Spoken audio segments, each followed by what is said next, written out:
Friends, I am Siddhi and welcome to creative सिद्धी.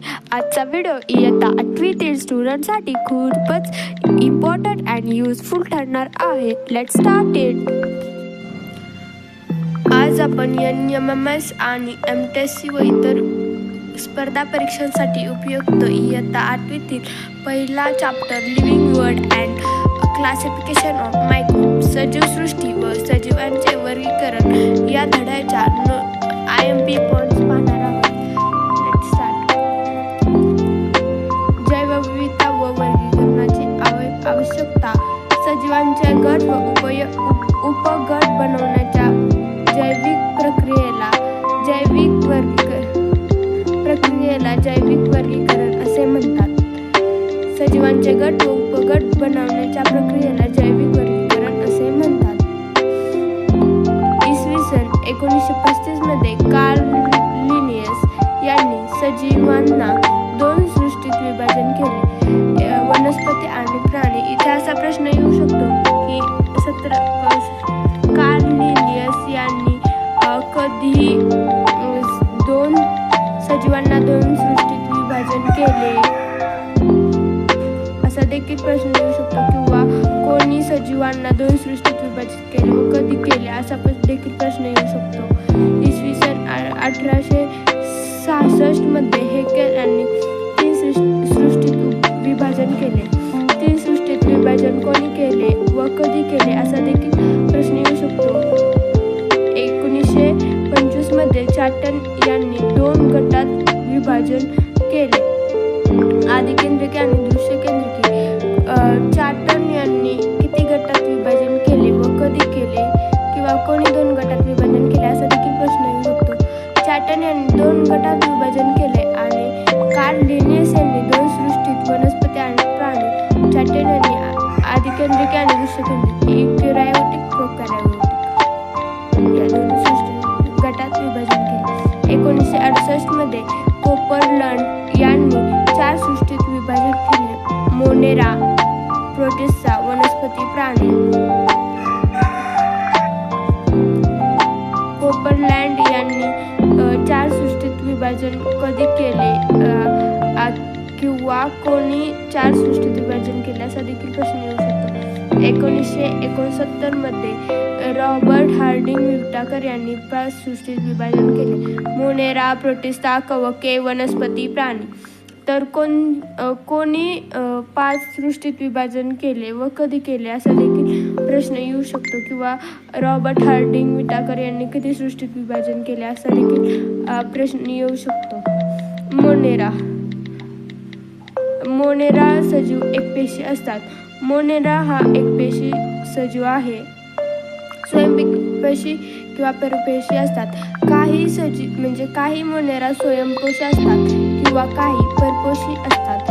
हे आदिकेंद्रिके असेल. Monera हे आदिकेंद्रिके आहे. पटलबंध केंद्रक किंवा पेशी अंगके नसतात. मोनेराला पटलबंध केंद्रक आणि पेशी अंगके नसतात. मोनेराची काही एक्झाम्पल इथे दिलेली आहेत. इथे फाइंड आउटला असा प्रश्न येऊ शकतो. यातील 3 देऊ शकतात मोनेराची एक्झाम्पल, आणि दुसरे कोणतं तरी नाव देऊन फाइंड आउटला प्रश्न येऊ शकतो. चा पॉइंट आहे प्रोटिस्टा.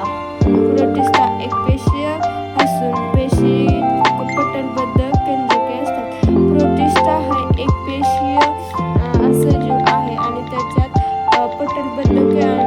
पटलबंध केंद्रक असते. प्रजननासाठी छद्मपा किंवा रोमके किंवा कशाभिकी असतात.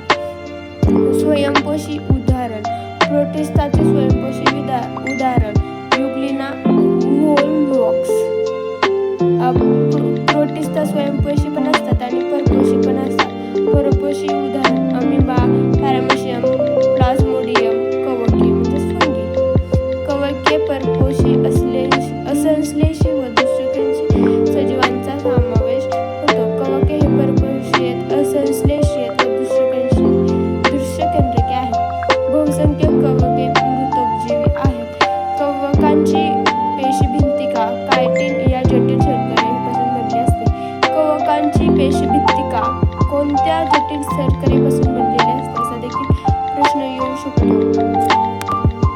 किंवा प्रोटिस्टा मोनिरा आदिकेंद्रिक आहे का दृश्यकेंद्रिक, एक पेशी का अनेक पेशी, असे बरेचसे यावर प्रश्न येऊ शकतात.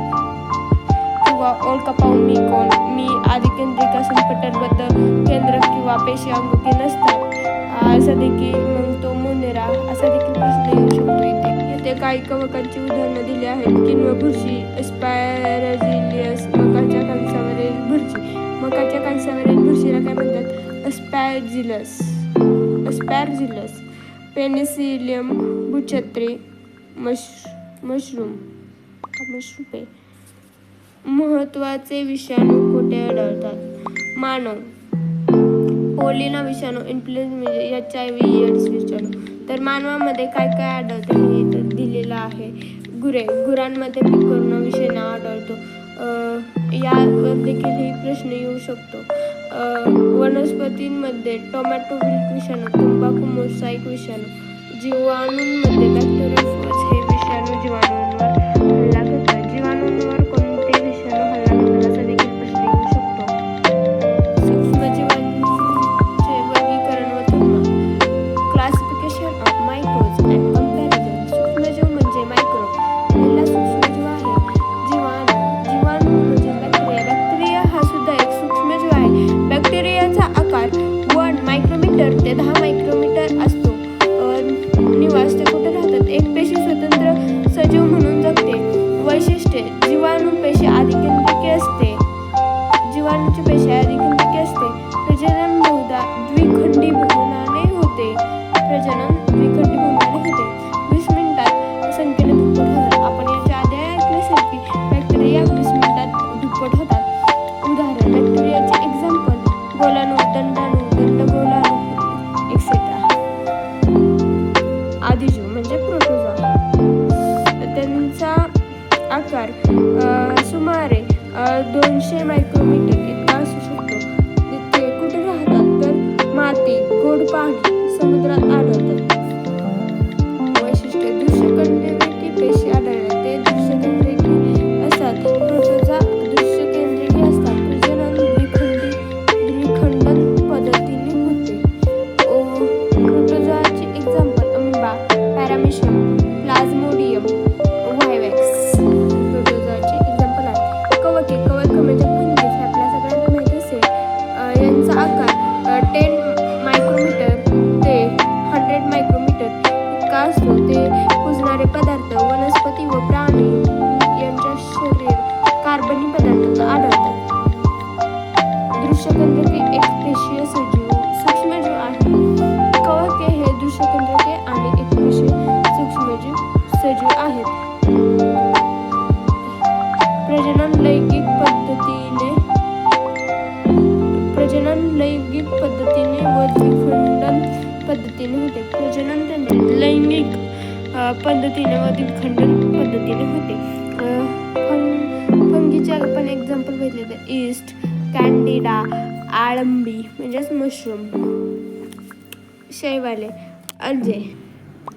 शैवाले म्हणजे अल्जे. त्यांचा आकार 10 मायक्रोमीटर ते 100 मायक्रोमीटर असतात. ते पाण्यात वाढतात. दृश्यकेंद्रिकी व एकपेशीय स्वयंपेशी सजीव आहेत. शैवाल अल्जे हे स्वयंपेशी आहे. प्रकाश संश्लेषण करतात. त्यांचे एक्झाम्पल क्लोरोला, क्लॅमिडोमोनास. व्हायरस विषाणू. त्यांचा आकार 10 मायक्रोमीटर ते 100 नॅनोमीटर इतका असतो.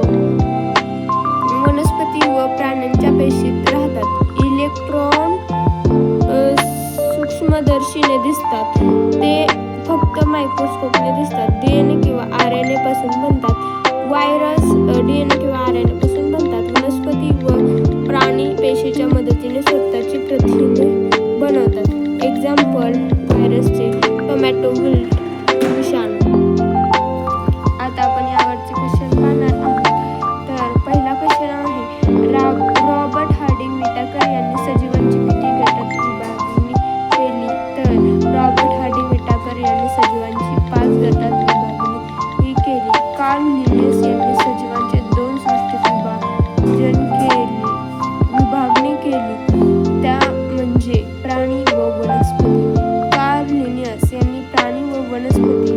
या प्राणी व या वनस्पती या दोन सृष्टींची विभागणी केली. ही विभागणी 1735 मध्ये केली. खालीलपैकी प्रोटिस्टा सृष्टीतील सजीव नाहीत. बुरशी म्हणजेच फंगी हे प्रोटिस्टा सृष्टीतील सजीव नाही. बाकी अमिबा, युग्लिना, पॅरामेशियम हे प्रोटिस्टा सृष्टीतील आहे. खालीलपैकी स्वयंपोषी सजीव कोणते? तर स्वयंपोषी सजीव हे युग्लिन आहे. दहीमध्ये कोणते जीवाणू असतात? तर दहीमध्ये लॅक्टोबॅसिलस हे जीवाणू असतात. मक्याच्या कणसावरील बुरशी म्हणजे अस्पारजिलस. खालीलपैकी आधिकेंद्रिकी आहेत. तर आधिकेंद्रिकी जीवाणू आहेत. 1 मीटर इज इक्वल टू किती मायक्रोमीटर? तर आपल्या सर्वांना माहितीच असेल की 1 metre is equal to 10⁶ micrometre. Robert Harding Whittaker कोणत्या देशाचे परिस्थितिकी तज्ञ होते? तर रॉबर्ट हर्डिंग टाकर अमेरिका देशाचे परिस्थितिकी तज्ञ होते. मलेरिया होण्यास कारणीभूत आदिजीव कोणता? मलेरिया होण्यास प्लाझ्मोडियम वायवॅक्स हा आदिजीव कारणीभूत आहे. डीएनए म्हणजे डिऑक्सोरायबो न्यूक्लिक आम्ल म्हणजे इंग्लिशमधून डिऑक्सोरायबो न्यूक्लिक ॲसिड. खालीलपैकी कोणते कवक नाही? तर ईस्ट हे कवक आहे. कॅन्डिडा पण आहे. अमिबा हे कवक नाहीये. आळंबी पण कवक आहे. खालीलपैकी चुकीची जोडी ही ओळखा. तर चुकीची जोडी आहे जीवाणू अँटिबिमा विस्टुलिटिका विषाणू. खालीलपैकी चुकीची जोडी ओळखा. तर यातील चुकीची जोडी आहे आदिजीव कॅन्डिडा. खालीलपैकी कवकांची भेसळीचे कोणते जटिल साखरेपासून बनलेले असते? तर कायटिन. कवकांची पेशीभिंती खालीलपैकी पिकोरा विषाणू कोणामध्ये आढळून येतो? तर पिकोरा विषाणू प्राण्यांमध्ये म्हणजेच गुरांमध्ये आढळून येतो. खालील आकृतीत एकपेशीय सजीव कोणता? तर हा एकपेशीय सजीव आपल्याला ओळखायला सांगितला आहे. तो आहे पॅरामेशियम. खालीलपैकी डॉट ही वनस्पती हरित लवकाच्या साहाय्याने प्रकाश संश्लेषण करतात. ते रेझन्सर आहे क्लोरेला. खालीलपैकी स्वयंपोषी नसलेली वनस्पती कोणती? मशरूम हे मशरूमचे चित्र आहे. खालील चित्रातील वनस्पतींवर परिणाम करणारा विषाणू ओळखा. तर वनस्पतींवर परिणाम करणारा विषाणू म्हणजेच हा. थँक्यू. जर तुम्हाला NMMS व MTSC आणि 8वीच्या इतर स्पर्धा परीक्षांसाठी उत्तम अशा उपयुक्त अशा नोट्स पाहिजे असतील तर आजच क्रिएटिव्ह सिटी या चॅनलला सबस्क्राईब करा. तुम्ही हा व्हिडिओ बघितला त्याबद्दल तुमचे खूप खूप धन्यवाद.